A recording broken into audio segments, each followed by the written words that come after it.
స్వస్థతశాల ఇది నా యేసు నివసించశాల. దేవునికి స్తోత్రములు కలుగును గాక, దేవునికి మహిమ కలుగును గాక. సర్వశక్తిమంతుడైనటువంటి దేవాతి దేవుడు మనలందరినీ ప్రేమించి ఆయన ఇచ్చినటువంటి శుభదినాన్ని బట్టి దేవదేవుని స్తుతిస్తున్నాను. ప్రియులారా, మీ అందరికీ శుభములు వందనములు తెలియజేస్తున్నాను. ఈ ఉదయకాల సమయంలో ప్రతి ఉదయమున దేవుడు ఒక చక్కటి లేఖన భాగం మనకి ఇచ్చినట్టుగా ఈ ఉదయకాల సమయంలో సర్వాధికారి మనకిచ్చిన లేఖన భాగం చదువుకుందాం. పరిశుద్ధ గ్రంథంలో నుండి ఇర్మియా గ్రంథము 51వ అధ్యాయం 10వ వచనాన్ని చదువుకుందాం. యెహోవా మన న్యాయమును రుజువుపరుచున్నాడు, రండి సీయోనులో మన దేవుడైన యెహోవా చేసిన పని మనము వివరించుదము. దేవుడి శ్రేష్టమైన మాటలు దీవించి ఆశీర్వదించునుగాక. సర్వశక్తిమంతుడైనటువంటి దేవాతి దేవుడు ఈ ఉదయకాల సమయంలో మన న్యాయమును రుజువుపరచాలని దేవుడు అనుకుంటున్నాడు. చాలాసార్లు మనకున్నటువంటి న్యాయమునే చాలామంది ఇంటి వారు, ఇరుగు పొరుగు వారు, బంధువులు, రక్త సంబంధికులు, స్నేహితులు అన్యాయముగా మారుస్తూ ఉంటారు. మన న్యాయమును అన్యాయముగా మారుస్తారు, మన మంచిని చెడుగా మారుస్తారు, మన మేలును కీడుగా మార్చేటువంటి వారు చాలామంది ఉంటారు ప్రియులారా. అయితే దేవుడు అంటూ ఉన్నాడు, ఇంట బయట సంఘంలో సమాజంలో ఇలాంటివి నువ్వు అనుభవిస్తున్నావు కదా, అయితే నేనేం చేస్తానని దేవుడు అంటూ ఉన్నా అంటే యెహోవా మన న్యాయమును రుజువుపరుచుతున్నాడంట. దేవునికి స్తోత్రములు కలుగునుగాక.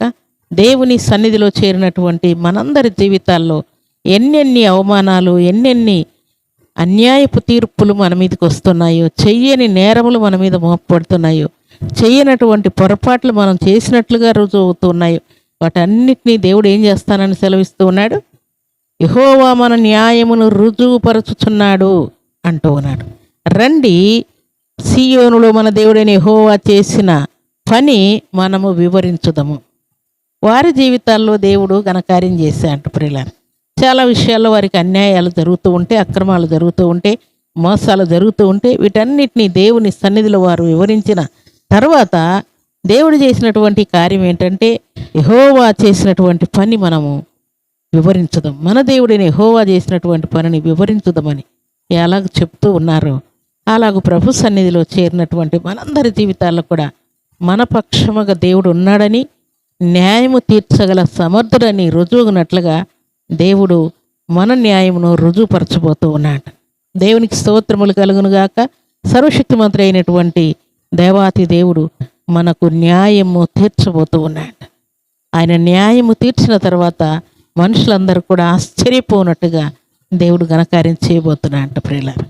అలాగే మార్కు సువార్త 5వ అధ్యాయం 19వ వచనంలో చక్కని మాట వ్రాయబడి ఉన్నది. ఆయన వానికి సెలవీయక నీవు నీ ఇంటి వారి యొద్దకు వెళ్ళి ప్రభు నీ యందు కనికరపడి నీకు చేసిన కార్యములన్నిటినీ వారికి తెలియజెప్పమనెను. దేవుడు మన జీవితాల్లో అన్యాయమును న్యాయముగా కనపరిచి నీ పక్షముగా న్యాయం తీర్చినటువంటి సమస్త సంగతులన్నిటిని కూడా రుజువు చేస్తూ ఉన్నా అంట ప్రియులారా. రుజువు చేసినప్పుడు ఇక్కడ మనం చదువుకున్నటువంటి మాటలో దేవుడు అంటూ ఉన్నాడు, నీ జీవితంలో దేవుడు నీ యందు కనికరపడి చేసినటువంటి కార్యాలన్నీ వివరించమని దేవుడు ఆజ్ఞాపిస్తున్నాడు. అందుకే మనం చాలాసార్లు దేవుడు మన జీవితాల్లో చేసినటువంటి కార్యములను సాక్ష్యం రూపంలో దేవుని సన్నిధిలో విన్నవిస్తూ ఉంటాం ప్రియులారా.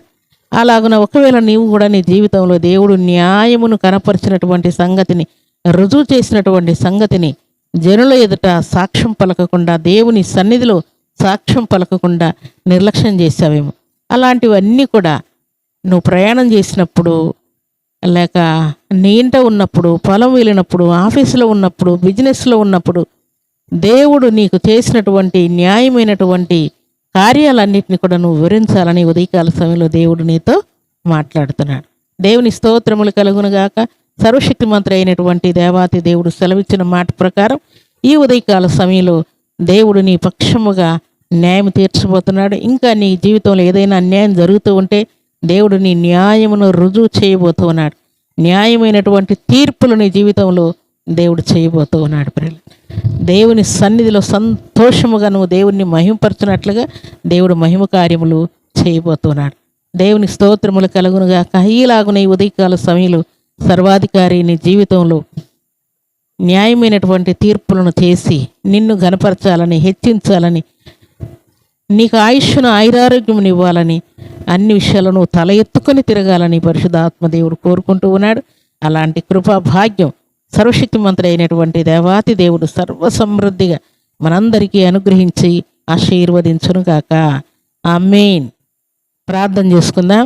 భూమి ఆకాశములను కలుగు చేసిన మా తండ్రి, మీకు కృతజ్ఞతాస్తుతులు స్తోత్రము చెల్లిస్తున్నాను. ఈ ఉదయకాల సమయంలో పరిశుద్ధమైన మీ సన్నిధిలో చేరి మాటలు వింటున్న బిడ్డలందరికీ దీవెన, ఆశీర్వాదం, శుభం, క్షేమం సర్వసమృద్ధిగా ప్రసాదించి మీరే మహిమ, ఘనత, ప్రభావాలు పొందమని ప్రార్థిస్తూ శ్రేష్టమైన శక్తి కలిగిన మీ నామానికి స్తుతులు చెల్లించుకుంటూ మీ సన్నిధిలో చేరిన మీ బిడ్డలందరినీ తండ్రి మీ కృపగల హస్తములకు అప్పగిస్తూ వారి జీవితాల్లో జరుగుతున్న ప్రతి అన్యాయమును అరికట్టి న్యాయమైనటువంటి తీర్పులు, కార్యములు నాయన మీరు వారి జీవితాల్లో మీరు చేయబోతున్నందుకే స్తుతిస్తూ ఉన్నాను.